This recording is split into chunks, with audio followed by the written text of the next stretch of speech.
जारी हो चुका है आपकी त्रैमासिक परीक्षा का ब्लूप्रिंट, मतलब कि अंक योजना जो आपको यह बताती है कि आपके पहले, दूसरे या तीसरे चैप्टर से कितने अंक के कौन से प्रश्न आएंगे। मतलब कि आपको 4 अंक के प्रश्नों की तैयारी किस चैप्टर से करनी है और कौन से चैप्टर हैं जिसमें से केवल 2 अंक के प्रश्नों को पढ़कर इन सब चीजों को छोड़ देना है। आज का ये वीडियो अंक योजना पर होने वाला है और इस वीडियो के बाद आपको पेपर पैटर्न पता चल जाएगा और उसके बाद आपके त्रैमासिक परीक्षा की तैयारी और भी ज्यादा बुलंद हो जाएगी।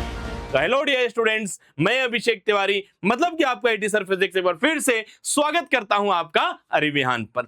यूं तो आपने बहुत सारी न्यूज देख रखी होगी, लेकिन एक न्यूज में से छोटा सा भाग जो मेरे लिए इंपॉर्टेंट है वो ये है कि विमर्श पोर्टल पर जारी ब्लूप्रिंट के आधार पर जिला शिक्षा अधिकारी उत्कर्ष विद्यालय के प्राचार्य के जरिए से प्रश्न पत्र तैयार करवाएंगे। मतलब कि कहीं ना कहीं एक ऐसा ब्लूप्रिंट है जिसके आधार पर प्रश्न पत्र बनने वाला है। तो आइए मैं आपको बताता हूं कि किस चैप्टर से कितने नंबर का प्रश्न आपको देखने के लिए मिलेगा। ना सिर्फ फिजिक्स की बात करेंगे, ना सिर्फ केमिस्ट्री की बात करेंगे, यहां physics, chemistry, mathematics, bio, Hindi और इंग्लिश जैसे सारे विषयों की चर्चा आज इसी वक्त करने वाले हैं। तो चलिए शुरू करते हैं। सबसे पहले भैया फिजिक्स में मैं आपको बताता हूं, फिजिक्स में पहले 4 चैप्टर 15-15 नंबर के आपको देखने के लिए मिलने वाले हैं। अब पर इंपॉर्टेंट बात यह है, यदि आप थोड़ा सा इस तरफ फोकस करने की कृपया करेंगे तो 4 अंकीय और 3 अंकीय प्रश्नों में देखो, यहां पर आपको कुछ नहीं दिख रहा, यहां पर आपको कुछ नहीं दिखाई दे रहा। मतलब कि इस पैटर्न को थोड़ा सा फोकस करके समझना कि चुंबकत्व एवं द्रव्य से आपको 2 अंकीय प्रश्नों की ही तैयारी करनी। कितने? 2 अंकीय प्रश्नों की ही तैयारी करनी। समझ में आया? आगे ध्यान देना। तुम यहां देखो, यदि मैं बोलूं सही जोड़ी की, बोले तो मैचिंग की बात करूं तो ना तो पहले से देखने मिलेगा, ना तो दूसरे से, ना तीसरे से। हमको केवल और केवल लास्ट के इन 2 चैप्टर से अपने को क्या देखने को मिलेगी भैया? सही जोड़ी देखने के लिए मिलेगी। तो अपने को ये क्लियर हो जाता है कि पाठ क्रमांक 4 और पाठ क्रमांक 5 से हमको सही जोड़ी देखने को मिल सकती है। और इन सही जोड़ी में आपको पूछा जा सकता है सही मात्रक, यस सर। आपसे पूछा जा सकता है विमीय सूत्र, यस सर। और आपसे पूछा जा सकता है कोई वैसे ही फॉर्मूला, क्या? कोई वैसा भी फॉर्मूला। तो फॉर्मूला, विमीय सूत्र आपको सबसे ज्यादा कहां से तैयार रखने हैं? बोले सर पाठ क्रमांक 4 और पाठ क्रमांक 5 से तैयार रखने हैं। बाकी ब्लूप्रिंट आप समझ लेंगे क्योंकि इसका पीडीएफ भी आपको मिल जाने वाला है। आगे ध्यान दीजिएगा, पेन कॉपी लेकर बैठे हो तो नोट भी कर सकते हैं। मैं बात करूंगा केमिस्ट्री की, तो केमिस्ट्री में थोड़ा हिसाब लगाओ। तुम ध्यान दोगे तो विद्युत रसायन की बात करूं, यहां पर तुम्हें देखने को मिलेगा 18 अंक का सीधा सीधा हिसाब। तो सबसे ज्यादा किस पे फोकस करेंगे? बोले सर विद्युत रसायन पे फोकस करेंगे। उससे कम किस पर फोकस करना है सर? उसके बाद विलयन और डी तथा एफ ब्लॉक के तत्व पर डालेंगे। फिर लास्ट में अपन इन पर फोकस कर डालेंगे। ध्यान देने वाली बात यह है कि आपको 4 अंकीय प्रश्न कहां से नहीं देखने को मिलेंगे।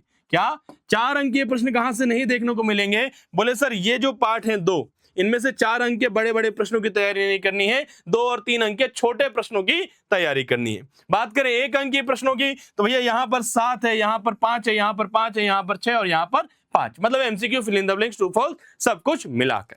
आगे बात करता हूं केमिस्ट्री के बाद यहां पर आपके गणित की। तो गणित में भाई थोड़ा सा हिसाब गड़बड़ हो सकता है क्योंकि चीजें बहुत ज्यादा हैं, बेसिकली पार्ट ज्यादा है। 1 2 3 4 5 6 है ना, तो 6 पार्ट है, 6 पार्ट है, इसलिए डिस्ट्रीब्यूशन थोड़ा अच्छे से करना पड़ गया।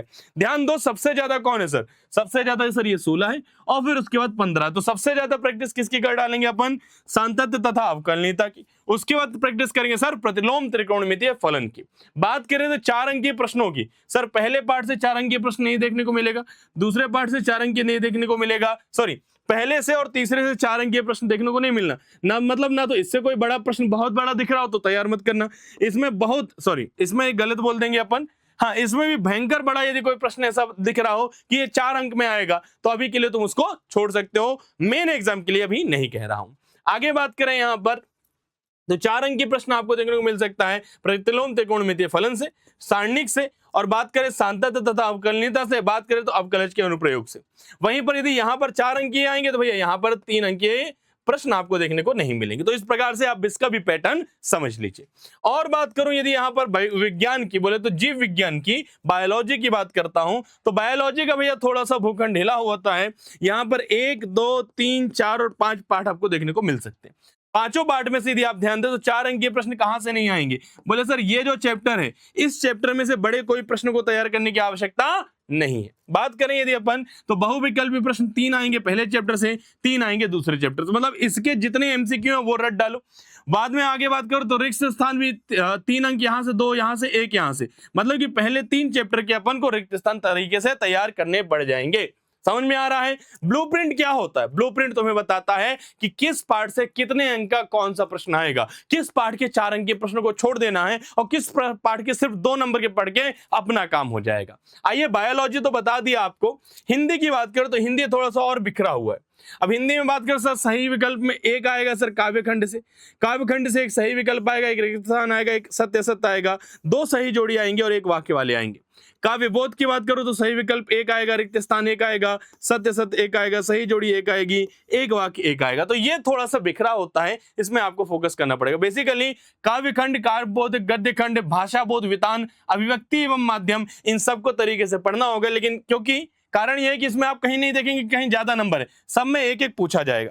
पद साहित्य सर 2 नंबर, आरोह काव्यखंड 2 नंबर सर, काव्यबोध सर 2 नंबर, काव्यबोध 2 नंबर के बाद अपने पास गद्य की विधा 2 नंबर, आरोह गद्यखंड 2 नंबर, मतलब 2 2 3 3 4 4। ठीक है, अब बात करते हैं 4 अंक में क्या दिखेगा सर, निबंध, पत्र, व्याख्या, भावार्थ। ठीक है, और ये यदि 4 अंक में देखने को मिलने वाला है तो इनके साथ साथ सबसे ज्यादा इनकी प्रैक्टिस होनी चाहिए। इनकी प्रैक्टिस जितनी ज्यादा होगी 4 अंक के प्रश्न उतने ज्यादा तैयार हो जाएंगे। ठीक है, अब यदि हिंदी की बात की है तो अंग्रेजी का है छोड़ेंगे, तो अंग्रेजी की बात करेंगे। अंग्रेजी में भैया हमारे पास अनसीन पैसे सीधे सीधे 10 नंबर का देखने मिलेगा। नोट मेकिंग बहुत आसान होती है, बन जानी चाहिए, आकाश सर आपको समझाए होंगे, वो 4 नंबर का। ठीक है, फिर सेक्शन बी में आपको राइटिंग स्किल 12 नंबर देखने मिल रही है, ये इसको तैयार कर लीजिए। सेक्शन सी में ग्रामर है, सेंटेंस करेक्शन, ये 5 5 10 नंबर। फिर यहाँ पर अपने को 44 नंबर से पूरी किताब का आएगा। पूरी किताब कितने की है, 44 नंबर की है। अलग अलग सेक्शन है, 5 शॉर्ट आंसर्स आएंगे, 3 शॉर्ट आंसर्स आएंगे, 2 शॉर्ट आंसर्स आएंगे। ठीक है, और कहां कहां से बोले सर, फ्लेमिंगो से आएंगे, फ्लेमिंगो की पोएट्री से आ जाएंगे सर, सप्लीमेंट्री से आ जाएंगे, बोले विस्तार से आ जाएंगे। तो क्लियरली आपको जो भी चीजें दिखाई दे रही हैं, इसको पेन कॉपी लेकर बैठना है, नोट करना है और अपने त्रैमासिक परीक्षा के पेपर पैटर्न को समझ लेना है। मतलब ऐसा नहीं कि हमने क्या किया, पाठ क्रमांक 5 से 4 नंबर वाले बहुत सवाल तैयार कर लिए, जबकि हमको पता है कि 4 नंबर का कुछ नहीं आना है। ठीक है, तो बात क्लियर है, बात बहुत सिंपल सी है कि पेपर पैटर्न को समझिए, तरीके से पढ़ाई कीजिए और यकीन मानिए आप त्रैमासिक परीक्षा की तैयारी में थोड़ा और आगे बढ़ चुके होंगे। बाकी कोई समस्या होती है तो कमेंट सेक्शन आपका है, कमेंट कीजिए कि त्रैमासिक परीक्षा में और किस चीज की जरूरत है। तो इन्हीं शब्दों के साथ में आज के इस लेक्चर को मैं खत्म करता हूं, लेकिन मिलेंगे त्रैमासिक परीक्षा पर वार करने के लिए जल्दी। तब तक के लिए बस यही कहना चाहूंगा, पढ़ाई करते रहिए। All the very best, good day and thank you.